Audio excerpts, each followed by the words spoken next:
नमस्कार मंडळी. तर आज आपण आलो कोकणात. तर आज आपण सगळा बघतालो काजू, हापूस आंबे, सिंधुदुर्ग किल्लो फिरतालो आणि आपण वेगवेगळे कोकणातले अनुभवतालो. तर आम्ही मासे बघतालो. हो, काय चालला तुमचं? हो ब्लॉगर आहे मी. माका मालवणी भाषेत ब्लॉग करूचो हा.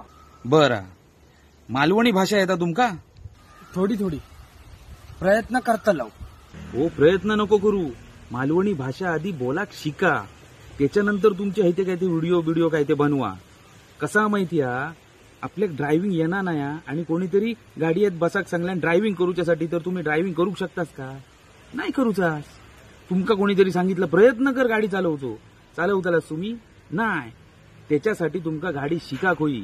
गाडी शिकल्याशिवाय कोण स्टेअरिंग वर बसणार नाही. हो, 50,000 फॉलोअर सगळ्यांका व्हिडिओ पोहोचवतलो. हो, त्याच 50,000 फॉलोअर्सनी ना ही मालवणी भाषा ऐकल्यानी ना, तर ते मालवणी भाषेक नावं ठेवतले. हो, ज्या गर्वन आणि अभिमानानं आम्ही सांगतो ना आम्ही मालवणी असो, त्याची तुम्ही चेष्टा करतास. अरे, छत्रपती शिवाजी महाराजांच्या पदस्पर्शान पावन झालेली मालवणची भूमी असा, आणि या मालवणच्या भूमीत येऊन जर मालवणीची चेष्टा केलास ना, कानपाट फोडतलं. लक्षात ठेवायचं.